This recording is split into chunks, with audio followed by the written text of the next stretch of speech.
আসসালামু আলাইকুম ওয়া রাহমাতুল্লাহি ওয়া বারাকাতুহু। আলহামদুলিল্লাহ, আলহামদুলিল্লাহি রাব্বিল আলামিন ওয়াল আকিবাতু লিল মুত্তাকিন ওয়াস সালাতু ওয়াস সালামু আলা সাইয়্যিদিল মুরসালিন ওয়া আলা আলিহি ওয়া আসহাবিহি ওয়া আহলি বাইতিহি আজমাইন। আম্মা বা'দ ফাআউযু বিল্লাহি মিনাশ শাইতানির রাজীম। বিসমিল্লাহির রহমানির রহিম। فإذا دخلتم بيوتا فسلموا على أنفسكم تحية من عند الله مباركة طيبة صدق الله العظيم। সিলেট টু ওয়ার্ল্ড টিভি কর্তৃক আয়োজিত ধারাবাহিক পবিত্র মেসকাত শরীফের দর্স অনুষ্ঠানের কাছের এবং দূরের সম্মানিত বন্ধুরা, এবং আজকের এই সিলেট টু ওয়ার্ল্ড টিভির দর্শে মেশকাত শরীফের এই অনুষ্ঠানে এই মুহূর্তে যারা যোগদান দিয়েছেন এবং পরবর্তীতে যারা দেখবেন, সবাইকে জানাচ্ছি আমাদের পক্ষ থেকে আন্তরিক অভিনন্দন এবং মুবারকবাদ। প্রিয় দর্শক ও শ্রোতাবৃন্দ, আপনারা জানেন সিলেট টু ওয়ার্ল্ড ধারাবাহিক মেশকাত শরীফের দর্শ অনুষ্ঠান করে আসছে, আর আজকে ষষ্ঠ পর্বে আমরা উপস্থিত হয়েছি। আর এই দর্শে হাদিস দিচ্ছেন আমাদের গ্রেট ব্রিটেনের পরিচিত মুখ, সর্বজন শ্রদ্ধেয় আলেম, প্রখ্যাত মুফাসসিরে কুরআন মুফতি আব্দুর রহমান নিজামী মাদ্দাজিল্লাহুল আলী। ও ইতিপূর্বে আপনারা আরো 5টি পর্বে আমাদের সাথে ছিলেন, অনেকে দেখেছেন।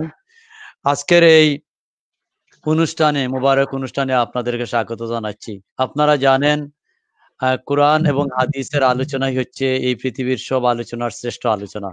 আর বিশেষ করে হাদিসে নববী অর্থাৎ রাসূলুল্লাহ সাল্লাল্লাহু আলাইহি ওয়াসাল্লামের জবান মোবারক থেকে যে কথাগুলো বের হয়েছে, অথবা তিনি যে কাজগুলোকে অনুমোদন দিয়েছেন, অথবা তিনি যা করেছেন, তাকেই হাদিস বলে। আর হাদিস গ্রন্থের মধ্যে অন্যতম একটি সংকলন হচ্ছে মেশকাত শরীফ। সেই মেশকাত শরীফ বাংলাদেশের, এশিয়া মহাদেশের এবং অন্য অন্য দেশের, আরব আমিরাতের সব দেশেই পড়ানো হয়। কওমি, আলিয়া সব ধরনের দ্বীনি প্রতিষ্ঠানের সিলেবাস, ইউনিভার্সিটি, ইসলামিক ইউনিভার্সিটির সিলেবাস। তাই নবম এবং দশমের বাংলাদেশ আলিয়া মাদ্রাসার সিলেবাসে যে হাদিসগুলো আছে, ছাত্রদের উপকার্থে জনাব মুফতি আব্দুর রহমান নিজামী মাদ্দাজিল্লাহুল আলী আলোচনা করে আসছেন ক্লাস হিসাবে। আজকের এই ষষ্ঠ পর্বে সালাম অধ্যায়ের শেষ দিকে আমরা এসে পড়েছি। আপনারা আশা করি আমাদের সঙ্গে থাকবেন। আমি আজকের এই পর্বে আমাদের নিয়মিত অতিথি, দর্শে হাদিসের অতিথি জনাব আব্দুর রহমান নিজামী মাদ্দাজিল্লাহুল আলীকে তার দর্শে হাদিস শুরু করার জন্য সবিনয় অনুরোধ করছি। আসসালামু আলাইকুম। মাওলানা কেমন আছেন? ভালো আছেন? আলহামদুলিল্লাহ। আলহামদুলিল্লাহি রাব্বিল আলামিন ওয়াল আকিবাতু লিল মুত্তাকিন ওয়াস সালাতু ওয়াস সালামু আলা রাসূলিল কারীম, আম্মা বাদ। সুপ্রিয় শ্রোতা দর্শক, এই মুহূর্তে বিশ্বের দেশে বিদেশে, বাংলাদেশ সহ বিশ্বের যে যেখান থেকে আমাদের ভাষাভাষী ভাই বোনেরা আমাদের সাথে লাইভে আছেন, পর্দায় আছেন, আপনাদের সবাইকে ধন্যবাদ জানাচ্ছি। সিলেট ওয়ার্ল্ড টিভির পক্ষ থেকে, এমনকি আমার পেজ থেকে আপনাদেরকে ধন্যবাদ জানাচ্ছি। বিশেষ করে আজকের উপস্থাপক হযরত মাওলানা সিরাজুল ইসলাম সাদ সাহেব, শেডুয়েল জামে মসজিদের সম্মানিত খতিব, উনিও মুহাক্কিক, একজন আলিম, উনিও আমাদের সাথে আছেন। এই জন্যই আমি সর্বপ্রথম মাওলানা সাহেবকে ধন্যবাদ জানাচ্ছি। আমি লম্বা আলোচনা করব না, আধা ঘন্টা অনুযায়ী করব, কারণ আমরা যে ধারাবাহিক মিশকাত শরীফের যে আলোচনা শুরু হয়েছে, সেটা আমার ব্যক্তিগত ইচ্ছা থেকে নয়, অনেক বাংলাদেশ, ইউরোপ, চতুর্দিক থেকে আমাকে অনুরোধ করায়, তো আমি আলহামদুলিল্লাহ শুরু করেছি। আজকে আমরা আশা করি সালাম প্রসঙ্গ, যে সালাম অধ্যায়ের এই বাবটি আমরা শেষ করে ফেলবো আলহামদুলিল্লাহ। আলহামদুলিল্লাহ। আপনারা আমার সামনে মিশকাত শরীফ আমি শুরু করছি ইনশাআল্লাহ। ওমা তৌফিক ইল্লা বিল্লাহ। আল্লাহুম্মা আইয়িদনি বিরূহিল কুদুস বিজায় হারামিকা ওয়া হারামি রাসূলিকা ইয়া রাব্বাল আলামিন। আল্লাহুম্মা আইয়িদনা বিরূহিল কুদুস বিজায় নবিয়িকাল মুস্তাফা ওয়া রাসূলিকাল মুরতাদা ইয়া রাব্বাল আলামিন। আজকে হাদিস যেটি আমি পড়তেছি, এই হাদিস মিশকাত শরীফের ভিতরে ওয়া আনহু শব্দটা আসছে।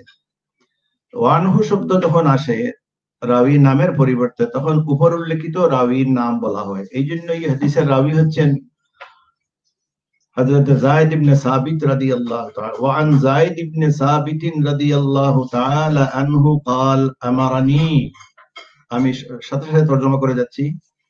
হযরতে যায়েদ ইবনে সাবিত রাদিয়াল্লাহু তাআলা আনহু হইতে হাদিসটি বর্ণিত, তিনি বলেন, قال আর ফাইল হচ্ছেন তিনি, রাবি। আমারানি অর্থাৎ আমাকে হুজুর সাল্লাল্লাহু আলাইহি সাল্লাম নির্দেশ দিয়েছেন। আমারানি রাসূলুল্লাহ সাল্লাল্লাহু আলাইহি সাল্লাম, আমাকে হুজুর সাল্লাল্লাহু আলাইহি সাল্লাম নির্দেশ দিয়েছেন এই বলে, আন আতাআল্লামা সুরয়ানিয়াতা, আমি সুরয়ানি ভাষা অর্থাৎ সেমেটিক যে ভাষা বলা হয় ওই ভাষা শিক্ষার জন্য হুজুর সাল্লাল্লাহু আলাইহি সাল্লাম সরাসরি আমি যায়েদ ইবনে সাবিতকে হুকুম করেছেন, নির্দেশ দিয়েছেন যে ওই ভাষা শিখার জন্য। ওয়াফি রাওয়ায়াতিন, অন্য রাওয়ায়াতে আসছে, আন্নাহু আমারানি আন আতাআল্লামা কিতাবা ইহুদা, অর্থাৎ অন্য রাওয়ায়াতে আসছে যে হুজুর সাল্লাল্লাহু আলাইহি সাল্লাম আমাকে ইহুদি ভাষা শিক্ষার জন্য নির্দেশ দিয়েছেন। ওয়াকালা, এবং তিনি বলছেন,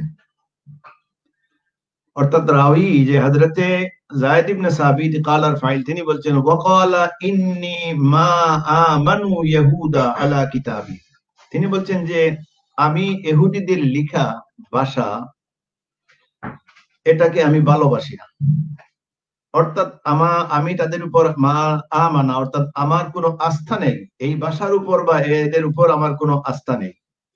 এর পরিপ্রেক্ষিতে যেহেতু নবী মুহাম্মদুর রাসূলুল্লাহ সাল্লাল্লাহু আলাইহি সাল্লাতু ওয়াস সালাম আমাকে হুকুম করেছেন, সেই হেতু আমি ফামাকালা, উনি বলছেন ফামা মাররা বি নিসফু শাহরিন,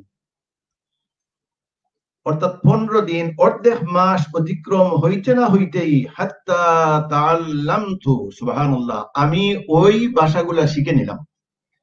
ফাকানা ইযা কাতাবা ইলা ইহুদা, যখন ইহুদিদেরকে কোনো লেটার হুজুর সাল্লাল্লাহু আলাইহি ওয়াসাল্লামের পক্ষ থেকে লেখা হতো, কাতাবতু, ওয়াইদা মত করলে আমি তখন লিখতাম। ওয়াইদা কাতাবু ইলাইহি, আর যখন তাদের পক্ষ থেকে হুজুর সাল্লাল্লাহু আলাইহি ওয়াসাল্লামের কাছে কোনো লেটার আসতো, কারাতু লাহু কিতাবাহুম, আমি তাদের কিতাব, তাদের লেখা পত্র হুজুরের পক্ষ থেকে পড়তাম। এখানে সামান্য একটি কথা হাসিয়াতে লেখা হয়েছে, এটাই যে বিজাতীয় ভাষা, যেটা বিজাতীয় ভাষা আমাদের শিক্ষা, এটা প্রয়োজনে এটা জায়েজ না জায়েজ না, যদি প্রয়োজনে জায়েজ না হতো তাহলে আমাদের ভাষা তো হচ্ছে আল্লাহর ভাষা হচ্ছে আরবি, কোরআনের ভাষা হচ্ছে আরবি, আল কোরআন আরবিয়ুন ওয়ান নবিয়্যু আরবি ওয়া আহলুল জান্নাতি আরবি, কোরআনের ভাষা আরবি, আমার আল্লাহর ভাষা আরবি, বেহেশতের ভাষা আরবি। তো সেই হেতু আজকে আমরা লন্ডন আছি, আমাদের ভাষা হচ্ছে, ইউরোপের ভাষা হচ্ছে ইংলিশ, এর পরবর্তীতেও ফ্রান্সের আলাদা একটা ভাষা আছে, পর্তুগালের আলাদা একটা ভাষা আছে, বিভিন্ন দেশের বিভিন্ন ভাষা, বিভিন্ন দেশের অর্থাৎ আঞ্চলিকতা আছে। আমেরিকার ইংলিশ, যদিও আমেরিকা এবং আমরার মধ্যে ইংলিশ আছে কিন্তু অ্যাকসেন্টের মধ্যে পার্থক্য আছে, সেই হেতু এটা জায়েজ বলে প্রমাণিত হওয়ার কারণে আজকে আমরা ইংলিশ শিখছি, ফ্রান্স যারা আছে ফ্রান্স শিখছি, পর্তুগাল যারা আছে পর্তুগালের ভাষা শিখছি, আরব যারা আছে আরবি ভাষা আমরা কিছু শিখছি, এই হিসাবে মিশর যারা আছে এই ভাষা শিখছি। সুতরাং এই হাদিস থেকে এটাই প্রমাণিত হলো যে বিধর্মীর ভাষা প্রয়োজনে শিখা এটা জায়েজ, এর মধ্যে কোনো সন্দেহ নাই। আলহামদুলিল্লাহ। আমি একটা প্রশ্ন জনাব, আমি ছোটবেলা শুনতাম, আমি শখানে শুনছি, এমনও হুজুর আছেন যারা মাহফিলে ওয়াজ করতে বলতেন যে ইংরেজি ভাষা শিখা যাবে না, শিখলে ঈমান চলে যাবে, বাংলা সংস্কৃতি ইন্দুয়ানি ভাষা এটা শিখা যাবে না, এরকম অনেক ওয়াজ আমরা শুনছি। তাহলে এই হাদিসে আর হুজুরদের বক্তব্যে যেমন কেমন লাগে আমার?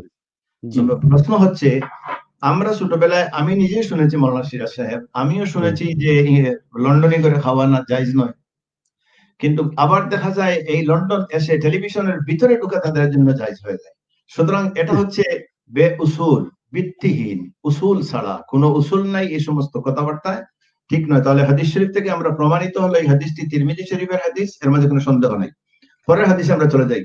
وعن أبي هريرة رضي الله تعالى عنه عن النبي صلى الله عليه وسلم قال, হযরত আবু হুরায়রা রাদিয়াল্লাহু তাআলা আনহু বর্ণনা করেছেন যে হুজুর আবু হুরায়রা থেকে রওয়ায়াত করা হয়েছে যে হুজুর সাল্লাল্লাহু আলাইহি সাল্লাম ইরশাদ ফরমাইয়াছেন বা বলিয়াছেন, যে ভাষা আপনি বলবেন, হুজুর বলেছেন ক্বালার ফাইল হুজুর ইযানতাহা আহাদুকুম ইলা মাজলিসি, যখন কোন মজলিসে আপনি যাচ্ছেন, অর্থাৎ আপনার লাস্ট ডেস্টিনেশন হচ্ছে এই মজলিস, লাস্ট ডেস্টিনেশন হচ্ছে এই জায়গায়, যখন সেখানে আপনি যাবেন, তখন মজলিসে যাবেন বা কোথাও যাবেন, কোন বাড়িতে যাবেন, কোন জায়গায় যাবেন, তখন প্রথমেই আপনার ফাল ইউসাল্লিম, সর্বপ্রথম যেন আপনি সালাম করেন।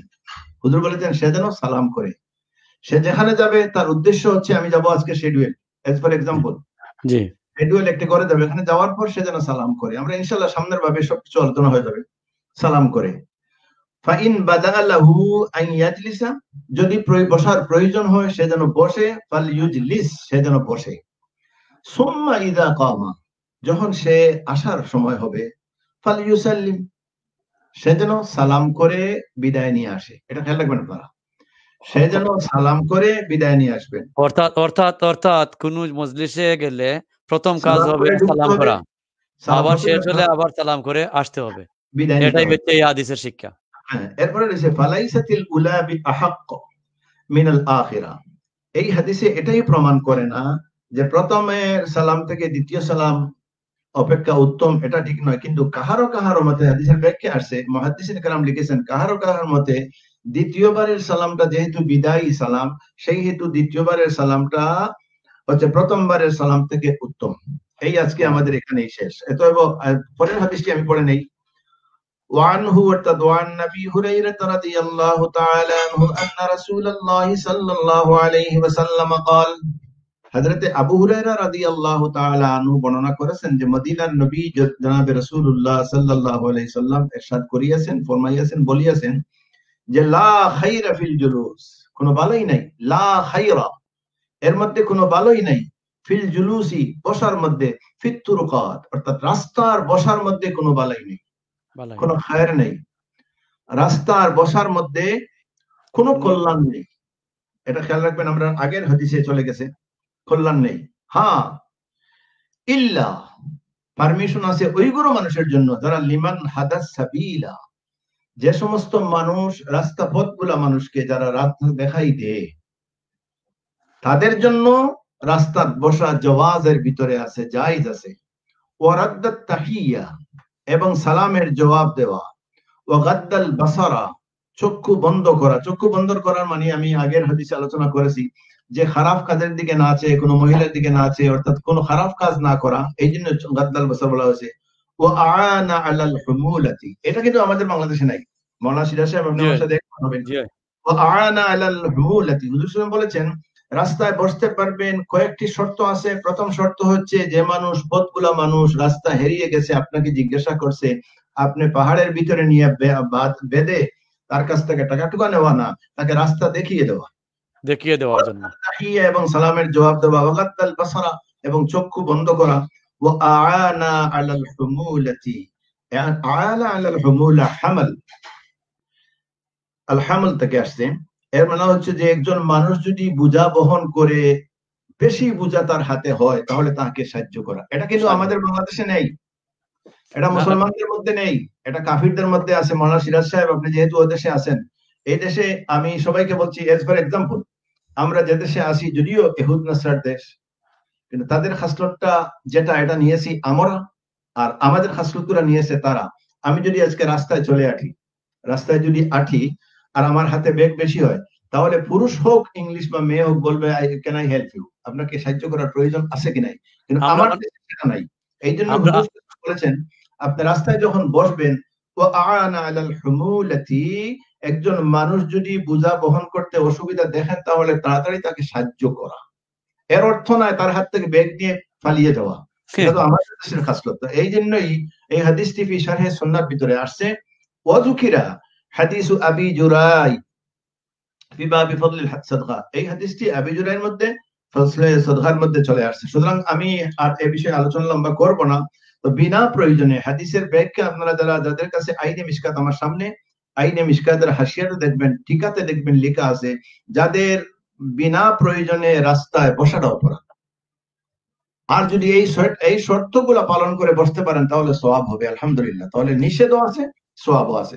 আমরা আমরা মুফতি সাহেব, আমরা এই হাদিসের উপর বাস্তবতার নিরিখে দেখি, অনেক সময় বিশেষ করে বাংলাদেশের রাস্তায় অনেক ছেলেরা, ইয়াং ছেলেরা বসার পরে এমন ভাবে বসে যে রাস্তার দুই পাশে বসে, মধ্য দিকে দুই দুই দুই দিকের মানুষ বসা, মাঝখান দিয়ে যাইতে হয় অনেক মহিলারা, ছেলেরা, স্কুলের ছাত্রীরা। অনেক সময় এই ছাত্রীদেরকে ইফটিজিং করা হয়, বা মহিলারা যাইতে একটু নার্ভাস ফিল করে যে ছেলেরা বসা, অনেক সময় টিটকারি ফিটকারি মারা হয়। এই হাদিস কিন্তু তাদের জন্য প্রযোজ্য, তাদেরকে সতর্ক করার জন্য। আল্লাহ রসুল সাল্লাল্লাহু আলাইহি সাল্লাম বলেছেন যে রাস্তায় বসলে একমাত্র মানুষের সহযোগিতার জন্য বসার নিয়ত যেন থাকে। আমি নিয়ত আপনি করে। প্রথম দর্শে ছিলেন না, প্রথম দর্শে এই ব্যাপারে আমি একটু কড়াকড়ি করেছি। জি রাস্তার 6টা হোক 5টা হোক জি সম্বন্ধে আমি এই বিষয়ে আলোচনা করেছি, আলহামদুলিল্লাহ। যাই হোক, এখন আমাদের সামনে যে হাদিসটি আসছে, এই হাদিসটি অনেক লম্বা হাদিস, ফসল সালিস এর প্রথম হাদিস। এই হাদিসটি কিছু জরুরি কথাবার্তা আছে, আমি আলোচনা করব সংক্ষিপ্তভাবে। বিসমিল্লাহির রহমানির রহিম। وعن ইনশাআল্লাহ। ابي هريره رضي الله تعالى عنه قال, হযরত আবু হুরায়রা রাদিয়াল্লাহু তাআলা আনহু থেকে বর্ণিত হাদিসটি।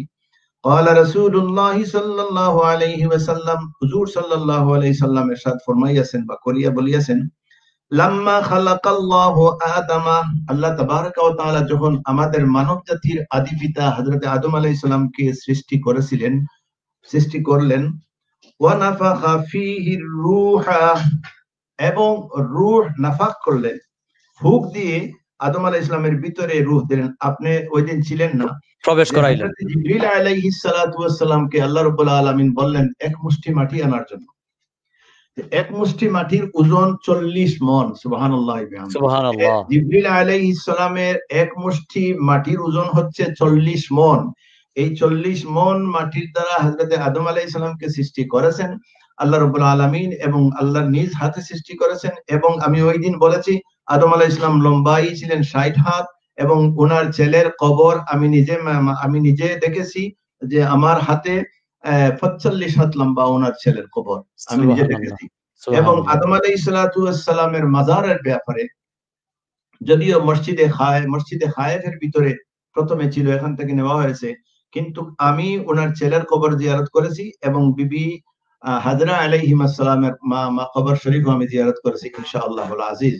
এই জন্যই আমি যেটা বলতে চাচ্ছি, আপনারা খেয়াল করুন যে আল্লাহ রাব্বুল আলামিন যখন আদম আলাইহিস সালামকে সৃষ্টি করার পর ওয়ানাফাখা ফীহির রূহা, রূহ যখন ফুকিলেন, তখন আদম আলাইহিস সালামে আতাসা হাসি দিলেন, এবং ফাকাল আলহামদুলিল্লাহ, আদম আলাইহিস সালাম বললেন আলহামদুলিল্লাহ, অর্থাৎ সমস্ত প্রশংসা আল্লাহর। ফাহামিদাল্লাহ বিইজনিহি, অর্থাৎ আল্লাহর হুকুমে আল্লাহর প্রশংসা করা হলো। ফাকাল লাহু রাব্বুহু, আদম আলাইহিস সালামকে আল্লাহ রাব্বুল আলামিন বললেন, ফাকাল লাহু রাব্বুহু, এই জবাবে আল্লাহ রাব্বুল আলামিন বললেন ইয়ারহামুকাল্লাহ। এখানে একটি প্রশ্ন ক্লিয়ার রাখবেন, যে আদম আলাইহিস সালামে যখন আলহামদুলিল্লাহ বললেন হাসি দেওয়ার পর, তখন আল্লাহ রাব্বুল আলামিনের পক্ষ থেকে জবাব হলো ইয়ারহামুকাল্লাহ, অর্থাৎ আল্লাহ আপনার প্রতি রহম করুক। ইয়া আদম, আল্লাহ বললেন, এই হাদিসটি আমরা প্রথম হাদিসে পড়েছি, ইয়া আদম ইযহাব ইলা উলাইকাল মালাইকাতি ইলা মালাইম মিনহুম জুলুস, ইয়া আদম ইযহাব, আমরা যান আপনি, ইলা উলাইকাল মালা, ওই যে গুরু ফেরেশতা এখানে বসা আছেন, মিনহুম জুলুসুন, বসা আছেন, ফাকুল, এবং গিয়ে বলেন আসসালামু আলাইকুম। আল্লাহ শিখিয়ে দিয়েছেন আদমকে, ওই যে ফেরেশতারা, নূরের ফেরেশতারা এখানে বসা আছেন। আমি ওই দিন হাদিস পড়েছি, খুলিকাতিল মালাইকাতু মিন নূর, আল্লাহ রাব্বুল আলামিন বলেছেন সমস্ত ফেরেশতারা আমার নূরের সৃষ্টি। তো নূরের ফেরেশতারা এখানে বসা আছেন। আল্লাহ বললেন ইয়া আদম, এখানে যান, গিয়ে আপনি বলেন আসসালামু আলাইকুম। ফাকাল আসসালামু আলাইকুম, আদম আলাইহিস সালাম গিয়ে বললেন আসসালামু আলাইকুম। ক্বালু ফাইল, ফেরেশতারা বললেন আলাইকাস সালাম ওয়া রাহমাতুল্লাহ, সালামের জবাব দিলেন। সুম্মা রাজা ইলা রাব্বিহি, খেয়াল রাখবেন ছাত্রছাত্রী যারা, আপনারা খেয়াল রাখবেন, এবং যে সমস্ত সামিন হযরত, যে সমস্ত নাজরিন হযরত, যে সমস্ত ভাই বোনেরা আমাদের সাথে আছেন, আপনারা খেয়াল রাখবেন, সুম্মা রাজা ইলা রাব্বিহি, এরপরে আদম আলাইহিস সালাম আল্লাহর কাছে ফিরত গেলেন। ফাকালা, যাওয়ার পর আল্লাহ রাব্বুল বললেন ইন্না হাযিহি তাহিয়াতুকা ওয়া তাহিয়াতু বানিকা বাইনাহুম, এ আদম, এই যে সালাম এবং সালামের জবাব, এটা আপনার জন্য এবং আপনার আওলাদের জন্য, এটাই হচ্ছে এই সিস্টেম। সুবহানাল্লাহ। ফাকালা লাহু ফাকালাহুল্লাহ, পরে আদম আলাইহিস সালাম লাহু, আদম আলাইহিস সালাম হুজুমির, আল্লাহ রাব্বুল আলামিন আদম আলাইহিস সালামকে বললেন ইয়াদাহু মাকবুদাতান, আল্লাহর দুইটি হাত এইভাবে। এখন প্রশ্ন হলো আল্লাহ কিভাবে কি ছিলেন, কি সেদিকে ছিলেন? আমরা যাচ্ছি না। আল্লাহর কুদরতি হাত এইভাবে বন্ধ ছিল, দুই হাত মুষ্টি বন্ধ করে বললেন ইখতার আইয়াতুহুমা শিতা, তুমি যে হাত ভালো লাগে ও হাতকে পছন্দ করো আদম। ফাকালা ইখতারতু ইয়ামিন রাব্বি সুবহানাল্লাহি বিহামদিহি, হযরত আদম বললেন আমি আমার আল্লাহর ডান হাতকে পছন্দ করলাম। ওয়াকালতা ইয়াদা সুবহানাল্লাহ। রাব্বি ইয়ামিনু মুবারাকাতুন, এবং আল্লাহর দুনো হাতের মধ্যে বরকত আছে, কিন্তু ডান হাতের মধ্যে বরকত বেশি, মুবারক। সুম্মা বাসাতাহা, এরপরে আল্লাহ রাব্বুল আলামিন হাত খুললেন, ফাইদা ফিহা আদম ওয়া যুররিয়াতুহু, এরপরে আদম আলাইহিস সালাম দেখলেন আদম আলাইহিস সালাম সহ উনার আওলাদদেরকে। ফাকালা সুবহানাল্লাহ। আয়া রাব্বি মা হাউলাই, এই সমস্ত কারা যারা আপনার হাতের মধ্যে দেখা যাচ্ছে, ক্বালা হাউলাই যুররিয়াতুকা, ওনারা হচ্ছেন আপনার আওলাদ। ফাইদা ফাইদা কুল্লু ইনসানিন মাকতুবুন উমরুহু বাইনা আইনাইহি, প্রত্যেক এই হাদিস শরীফে খেয়াল রাখবেন মাওলানা, জি। প্রত্যেক হাদিস শরীফে প্রত্যেক মানুষের দুনো চক্ষুর মধ্যখানে এখানে তার হায়াত লেখা আছে। আবার এবার পড়ছি কুল্লু ইনসানিন মাকতুবুন উমরুহু বাইনা আইনাইহি, দুইটা চক্ষুর মাঝে মধ্যখানে ওই ব্যক্তির হায়াত কে কতদিন লেখা আছে। ফাইদা ফীহিম রাজুলুন আদওয়াহুম আও মিন আদওয়াইহিম, এর মধ্যে আদম আলাইহিস সালাম চেয়ে দেখলেন যে খুব জলক জলক করতেছে একজন মানুষ, একটা রূহ। উনি বললেন ক্বালা ইয়া রাব্বি মান হাযা, আয় আল্লাহ উনি কে? আমার আল্লাহ বললেন ক্বালা হাযা ইবনুকা দাউদ আলাইহিস সালাতু ওয়াস সালাম। সুবহানাল্লাহ। সুবহানাল্লাহ। বললেন যে সুবহানাল্লাহ। হে আদম, উনি আপনার ছেলে হযরত দাউদ আলাইহিস সালাম। قد كتبت له، খেয়াল রাখবেন, قد كتبت له عمره 40 سنة, আমি দাউদ আলাইহিস সালামের হায়াত তার চক্ষুর মধ্যখানে লিখে দিয়েছি 40 বছর বয়স, মাত্র 40 বছর জীবিত থাকবেন। قال فاعل আদম ইয়া রব জিদ ফি উমরিহি, আদম আলাইহিস সালাম বলেন আল্লাহ আমার ছেলে দাউদের বয়স আরো কিছু বাড়িয়ে দেন। আল্লাহ বললেন ক্বালা যালিকাল্লাযী কাতাবতু লাহু, যেটা আমি লিখে ফেলেছি এটাই লিখেছি। ক্বালা আয় রাব্বি, আদম বললেন ফাইন্নী ক্বাদ জাআলতু লাহু মিন উমরি 60 সানাতান, আল্লাহ আমি যদি আমার থেকে 60 বছর দিয়া দেই, 60 সানা, আমার ছেলের আছে দাউদের আছে 40, আমি যদি আরো 60 আমার থেকে দিয়ে দেই, এটা কি সম্ভব হবে? ক্বালা আনতা ওয়া যালিকা, যদি আপনি চান দিতে পারেন। ক্বালা, তো এই হলো দাউদ আলাইহিস সালামের বয়স 100 বছর। সুম্মা সাকানাল জান্নাহ, এখানে একটি ইবারত আমি বারবার পড়তেছি, সুম্মা সাকানাল জান্নাতা মা শা আল্লাহ, মা শা আল্লাহ, এরপরে আল্লাহ রাব্বুল আলামিন আদম আলাইহিস সালামকে বেহেশতে দিলেন। সাকানা মানে এখানে দিলেন, দেওয়ার পর বললেন আপনি যেখানে ভালো, যতদিন মা শা আল্লাহ, যা কিছু জানেন, যতদিন আপনার ভালো লাগে, অর্থাৎ এখানে মা শা আল্লাহর মানে হলো আল্লাহ যতদিন চেয়েছেন আদম আলাইহিস সালাম ততদিন বেহেশতে রয়েছে। এখানে কিছু কথা আমি বলতে চাচ্ছি। কথাটা হচ্ছে এই যে আল্লাহ যতদিন চেয়েছেন আদম আলাইহিস সালাম ততদিন বেহেশতে থাকবেন। আমাদের এক গুরু ভাইয়েরা আছেন যারা বলেন আদম আলাইহিস সালাম গন্ধম খেয়েছিলেন বলেই তো বেহেশত থেকে বাহির হলেন। অনেকেই ওয়াজ করেন এরকম। অনেকে ওয়াজ করেন এটা আদম আলাইহিস সালাম ভুল করেছেন। আমি ইনশাআল্লাহ সামনে হাদিস আসবে, তখন আদম আলাইহিস সালাম আর মূসা আলাইহিস সালামের যে বহস হয়েছে ফাহাজ্জা আদম ওয়া মূসা, এই হাদিসটি সামনে আসলে বলবো, যেহেতু মিশকাত শরীফ শুরু করেছি সামনে আসে এই হাদিসটি। এখন প্রশ্ন হচ্ছে আদম আলাইহিস সালামকে, এখন আমার একটি কথা সামিন হযরত আপনারা খেয়াল রাখবেন, উলামা ফুজালা ফুকাহা যে সমস্ত ভাই বোনেরা শুনছেন শুনো, আল্লাহ রাব্বুল আলামিন আদম আলাইহিস সালামকে বেহেশতে কেন দিলেন? তার কারণ হলো, এক্সাম্পল দিচ্ছি আমি, এটা তাফসীর থেকে এক্সাম্পল বাংলাতে দিচ্ছি। যেমন আমার মাওলানা, আমি তো শুধু মাওলানা সিরাজ সাহেবকে আমি দেখতেছি, আর আপনারা সবাই বিশ্বের মানুষ আমাকে দেখতেছেন, আমি শুধু উনাকে দেখতেছি। তবে উনাকে খেতাব করে বলছি যে ওনার 4 জন ছেলে 1 জন মেয়ে, আরো এক ভদ্রলোকের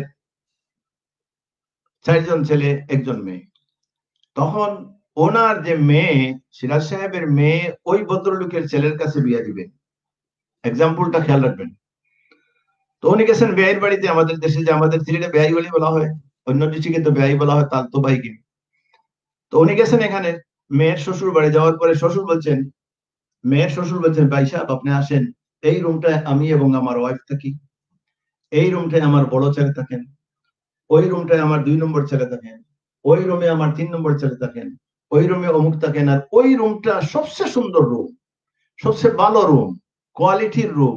ওই রুমে আপনার মেয়ে যদি আসেন তো আমার ছেলে কিনে রাখবেন। সুবহানাল্লাহ। ঠিক অবিকল আল্লাহ রাব্বুল আলামিন আদম আলাইহিস সালামকে বেহেশতে থাকার জন্য সৃষ্টি করেন নাই। আদম আলাইহিস সালামকে বেহেশতে দিয়ে 8টি রুম দেখালেন। বেহেশতের ভিতরে 8টি বেহেশত আছে। দেখি আদম আলাইহিস সালামকে বললেন, যারা এ আমল করবে ওই বেহেশতে থাকবে, যারা ওই আমলের চেয়ে বেশি করবে ওই বেহেশতে থাকবে, যারা এর চেয়ে বেশি করবে ওই বেহেশতে থাকবে। আর সবচেয়ে আলা হচ্ছে জান্নাতুল ফিরদাউস, যেখানে মদিনাতুর রাসূল সেখানে থাকবেন। যদি ভালো আমল করে যান তাহলে এখানে যাবেন। তাহলে আদম আলাইহিস সালাম কি গুনাহ করেছেন? আদম আলাইহিস সালাম কি বেহেশত থেকে বাইর হয়ে গুনাহ করেছেন? নো। না। আল্লাহ যতদিন চেয়েছিলেন, হাদিস শরীফের ভাষায় মাশাআল্লাহ, আল্লাহ যতদিন চেয়েছিলেন অতদিন আদম আলাইহিস সালাম এখানে ছিলেন। এবং এরপরে আদম আলাইহিস সালামকে আল্লাহ রাব্বুল আলামিন, হাদিস শরীফের ভিতরে আসছে, হাদিসটি ইবনে আসাকিরের মধ্যে আছে, কানজুল উমালের ভিতরে আছে, আল খাসাইসুল কুবরার ভিতরে আছে, তরজুমানুস সুন্নাহর ভিতরে আছে, আমার দেখা যত কিতাবের মধ্যে আছে। হাদিসের রাবী হচ্ছেন عن أبي هريرة رضي الله تعالى عنه قال قال رسول الله صلى الله عليه وسلم لما نزل آدم بالهند واستوحش إلى آخر الرواية। বেহেশত থেকে আদম আলাইহিস সালামকে ভারতের জমিনে দিয়েছেন। আমরা ভারতবর্ষ মানুষ, আমরা ভাগ্যবান, আমাদের বাবা আমাদের কাছে এসেছিলেন সর্বপ্রথম। হ্যাঁ, সর্বপ্রথম। এই জন্যই হাদিস শরীফ এবারত পড়লাম। এই জন্যই আদম আলাইহিস সালাম বেহেশতে ছিলেন। বেহেশত থেকে যখন আদম আলাইহিস সালাম বাহির হন, তখন এখানে একটি হাদিস, আমি হাদিসটি এবারত পড়বো, তরজমা অন্যদিন করব। আল্লাহ রাব্বুল আলামিন বলেন, লাম্মা আহবাতা আদাম মিনাল জান্নাতি ক্বালা আল্লাহু তাবারাকা ওয়া তাআলা ইন্নী মুহবিতুম মাকা বাইতান আও মানজিলান ইউতাফু হাওলাহু কামা ইউতাফু হাওলা আরশি ويصلى عنده كما يصلى عند عرشك فإذا كان زمان الطوفان رفع وكان الأنبياء لا يحجون ولا يعلمون مكانه فبوأوا لإبراهيم عليه السلام 5 أجبل إلى آخر الرواية। এটা তরজমা আজকে করব না, যেহেতু সামনে আসবে পরে করব। আমি পরের অংশ করি। সুম্মা উহবিতা মিনহা অর্থাৎ লাম্মা নাজালা আদম বিল হিন্দ, উহবিতা মিনহা আদম আলাইহিস সালামকে হিন্দুস্তানের জমিনে পাঠাইলেন। ওয়াকানা আদামু, খেয়াল রাখবেন, ওয়াকানা আদামু ইয়াউদ্দু লিনাফসিহি, আদম আলাইহিস সালামের হায়াত ছিল 1000 বছর। এই হাদিস শরীফে আসছে, অন্য হাদিসেও আসবে। ফাআতাহুল মালাকুল মাউত, আজরাইল আলাইহিস সালাম আদম আলাইহিস সালামের সাথে যখন দেখা করলেন, ফাকাল লাহু আদম, আদম আলাইহিস সালাম আজরাইলকে বললেন, কাদ আজিলতা, তুমি তো তাড়াতাড়ি চলে আসছো, আমার তো এখনো বাকি রয়েছে। কাদ কুতিবা লি আলফু সানাতিন, আল্লাহ রাব্বুল আলামিন আমার হায়াত 1000 বছর দিয়েছিলেন, তুমি তো 60 বছর পূর্বে চলে আসছো। ক্বালা বালা, আজরাইল বলেন, ইয়েস ইয়েস স্যার, কি হবে? ওয়ালাকিন্নাকা জাআলতা লি ইবনিকা দাউদ 60 সানাতান, আপনার কথা ঠিক আছে, কিন্তু আপনার স্মরণ আছে আপনার ছেলে দাউদ আলাইহিস সালামকে যে আপনি 60 বছর দিয়ে দিয়েছিলেন? তখন আদম আলাইহিস সালাম বললেন, ফাজাহাদাত যুররিয়াতুহু, ফাজাহাদা অর্থাৎ আদম আলাইহিস সালাম অস্বীকার করলেন, না আমি তো দেইনি। এই জন্য আদম আলাইহিস সালামকে দোষী বলা যাচ্ছে না। এটা তো এই জন্যই তো আমরা আজকে অস্বীকার করি। ওয়ানাসিয়া, এবং আদম আলাইহিস সালাম ভুলে গেলেন। ভুলে গেছেন। ভুলে যাওয়া আর অস্বীকার করার মধ্যে তো অনেক পার্থক্য আছে। তো ওয়ানাসিয়া অথবা ভুলে গেলেন, ফানাসিয়াত যুররিয়াতুহু, এই জন্যই আমরাও ভুলে যাই। তখন হুজুর সাল্লাল্লাহু আলাইহি ওয়াসাল্লাম ওই হাদিস বললেন, ফাকালা ফাইল, হুজুর ক্বালা ফামিন ইয়াউমাইযিন উমিরা বিল কিতাবি ওয়াশ শুহুদ, রাওয়াহু তিরমিজি। ওই দিন থেকে হুজুর সাল্লাল্লাহু আলাইহি ওয়াসাল্লাম বললেন, একটা নিয়ম করে গেলেন, যেমন এই নিয়মটা এখনো আছে, যদি কোনো মানুষ লেনদেন করে তাহলে লিখার জন্য, সাক্ষী রাখার জন্য। ওই দিনটাকে হুজুর বললেন, ফামিন ইয়াউমাইযিন উমিরা বিল কিতাবি ওয়াশ শুহুদ, এই দিন থেকেই লিখা এবং সাক্ষী চলে আসলো। সেই হাদিসটি তিরমিজি শরীফের মধ্যে আছে। আমি আরো একটি হাদিস পড়ে নেই, এরপরে আমি আলোচনা করবো। এই জন্য আমি যেটা বলছিলাম যে আদম আলাইহিস সালাম বেহেশত থেকে বাহির হওয়া এটা কোনো দোষের কাজ নয়। আর আদম আলাইহিস সালাম যদি বেহেশত থেকে বাহির না হতেন, তাহলে আজকে আপনি আমি এখানে আসতাম না। আজকে রসুল মাটির মানুষ আমরা বলতাম না। আজকে রসুল নূর নিয়ে আমরা মাইত করতাম না। আজকে খানায়ে কাবা হতো না, মসজিদ নববী হতো না, অর্থাৎ আপনিও আজকে নবাবী করতেন না। আল্লাহ রাব্বুল আলামিন ওই যে বেয়াই গিয়ে বলছিলেন যে আপনার ছেলে যদি বা আপনার মেয়ে আমার ওই রুমে থাকবে, ঠিক অবিকল আদম আলাইহিস সালামকে ওই 8টি বেহেশত দেখানোর জন্য আল্লাহ রাব্বুল আলামিন আদম আলাইহিস সালামকে বেহেশতে নিয়েছিলেন। আলহামদুলিল্লাহ, এটা হলো সঠিক তত্ত্ব। কিন্তু মূলত এই হাদিস থেকে জানলাম মূলত আদম আলাইহিস সালামকে আল্লাহ রাব্বুল আলামিন সৃষ্টি করেছিলেন এই দুনিয়াতে দেওয়ার জন্য। দুনিয়াতে দেওয়ার জন্য, ইন্নী জাইলুন ফিল আরদি খলিফা, খলিফা, এই খলিফা প্রতিনিধি বানানোর জন্য। এই প্রতিনিধি বানানো কোরআনে কারিমে এই আয়াতের স্টোরি দেখলে কেউ এরকম মন্তব্য করা ঠিক হবে না সম্ভব হবে যে না। আদম আলাইহিস সালামের ভুলের জন্য তিনি এখানে এসেছেন। আচ্ছা, আলহামদুলিল্লাহ, আমি যেহেতু আধা ঘন্টার উপরে আর যাবো না, আধা আমি ঘন্টা হয়ে গেছে প্রায়। ছোট্ট একটি হাদিস পড়ে দিই। জি জি জি। ওয়ান আসমা বিনতে ইয়াজিদ রাদিয়াল্লাহু তাআলা আনহা ক্বালাত, হযরত আসমা বিনতে ইয়াজিদ রাদিয়াল্লাহু তাআলা আনহা হইতে বর্ণিত, ক্বালাত এর ফাইল হচ্ছেন তিনি বলেন, মাররা আলাইনা রাসূলুল্লাহ সাল্লাল্লাহু আলাইহি ওয়াসাল্লাম ফি নিসওয়াতিন, আমরা কয়েকজন মহিলা, অর্থাৎ আমরা কয়েকজন মহিলা এখানে বসা ছিলাম। তো আমাদের নিকট দিয়ে হুজুর যখন যাইতেছিলেন, মাররা ইয়ামুরু যাইতেছিলেন, মাররা আলাইনা আমরা এখানে ছিলাম, ফি নিসওয়াতিন কয়েকজন মহিলা আমাদের কাছে দিয়ে হুজুর যখন যাইতেছিলেন, ফাসাল্লামা আলাইহা আলাইনা, হুজুর আমাদের মহিলাদেরকে সালাম করেছিলেন। সুবহানাল্লাহ। আলহামদুলিল্লাহ, এখান থেকে শিক্ষণীয় জিনিস আছে যে মহিলাদেরকে সালাম করা। তবে আমরা গতদিন এটা আলোচনা করেছি, আমি মিশকাত শরীফের সূরা থেকে আলোচনা করেছি যে যুবতী মহিলাদেরকে সালাম না করা, সালাম করা মাকরুহ, আর বয়স্ক মহিলাদেরকে সালাম করা এটা হচ্ছে সওয়াবের কাজ। তো সেই হেতু হুজুর সাল্লাল্লাহু আলাইহি ওয়াসাল্লাম যেটা করেছেন এটা আমাদের জন্য তালিম লিতালিম, শিক্ষা দেওয়ার জন্য হুজুর করেছেন। সুতরাং আমি যেটা বলছি আপনাদের সবাইকে, আমরা খেয়াল করতে হবে যে আমরা যে শুধু হাদিস শুনলে হবে না আর পড়লে হবে না, আমাদের আমলের প্রয়োজন আছে। পরের হাদিসটি পড়লে, হাদিসটি যদি আমি পড়ে ফেলি তাহলে ইনশাআল্লাহ আর একটু পড়া যাবে মাওলানা। জি, আধ ঘন্টা হয়ে গেছে, যদি চান তে তারা কুইকলি শেষ করি। 1 মিনিট 2 মিনিটে আমি শেষ করে ফেলি। ইনশাআল্লাহ। না আর আলোচনা করব না, যেহেতু 8 ঘন্টা বলছি আলোচনা করব। আধ ঘন্টা হয়ে গেছে। আমি সম্পূরক কিছু দুই একটি কথা জি আপনাকে বলেন, জিজ্ঞেস করতে চাই জি জি বলেন। যে আমরা তো সালামের অধ্যায় পড়ছি, কিন্তু অনেক সময় দেখা যায় যে একজন অশিক্ষিত মানুষ যিনি শিক্ষা দীক্ষা নেই, তাকে অনেক সময় অনেকেই সালাম করেন লম্বা সালাম, আসসালামু আলাইকুম রাহমাতুল্লাহি ওয়া বারাকাতু ওয়া মাগফিরাতু, এরকম। যিনি উত্তর দিবেন তার এমন ইলিম নেই যে এভাবে উত্তর দেওয়ার। এই ব্যাপারে আমি বলছি আপনার। এই ব্যাপারে আমি আগের প্রথমে যে 2 নম্বর দিন দ্বিতীয় মিশকাতে আমি তাফসীল হাদিস শরীফ থেকে প্রমাণ করেছি যে এইভাবে লম্বা সালাম হুজুর সাল্লাল্লাহু আলাইহি ওয়াসাল্লাম নিষেধ করেছেন। সহিহ riwayat থেকে আমি এটা হাদিস পড়েছি।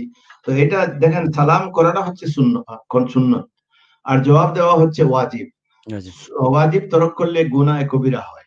এখন আপনি এবং কোরআন শরীফে আছে সালাম যতটুকু করবেন জবাব ততটুকু হতে হবে, অথবা আরো বাড়তি হতে হবে, বাড়াইয়া দিতে হবে। আপনি সালাম করেন আসসালামু আলাইকুম ওয়া রাহমাতুল্লাহি ওয়া বারাকাতুহু ওয়া মাগফিরা ওয়া রিজকু ফিদ দুনিয়া ওয়াল আখিরা, অনেক কিছু বললেন, এবং সে বলল ওয়া আলাইকুম আসসালাম, তো সালামের জবাব দিয়েও গুনাহগার হলেন।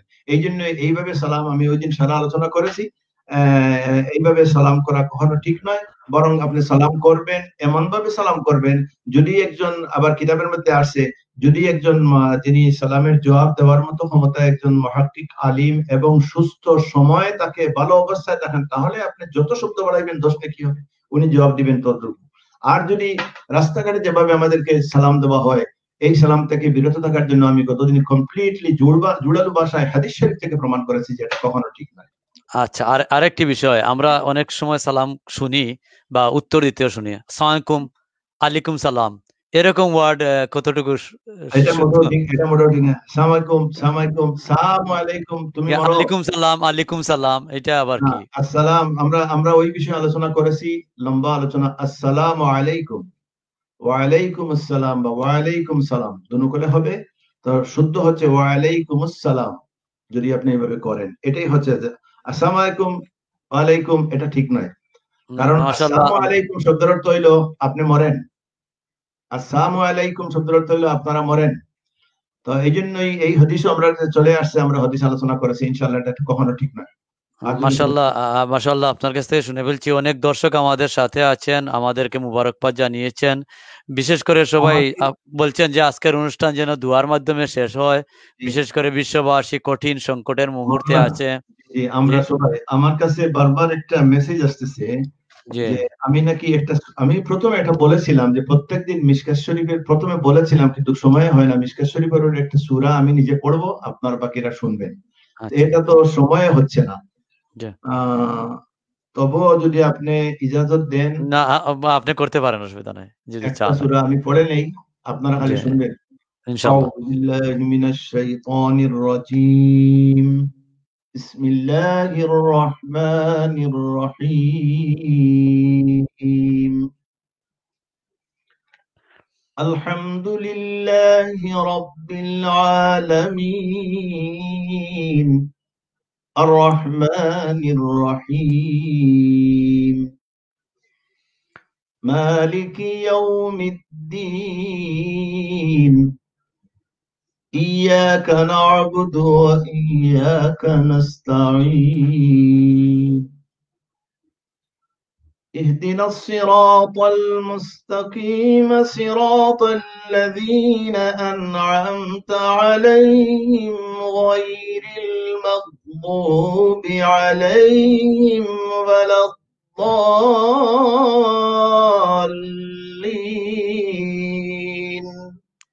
آمين. صدق الله العظيم. মাশাআল্লাহ, প্রিয় দর্শক ও শ্রোতাবৃন্দ, আমি আপনারা আমাদের ইনশাআল্লাহ সাথে ছিলেন। মাওলানা, আমরা জি, যদি প্রত্যেক দিন আমি একটা সূরা আরো বাট্টি করে বলবো, একটা সূরা যদি সূরা ফাতিহা থেকে আমরা পড়ি, তাহলে আশা করি কোরআন শরীফ যদি সহিহ না হয় তো নামাজ হচ্ছে না।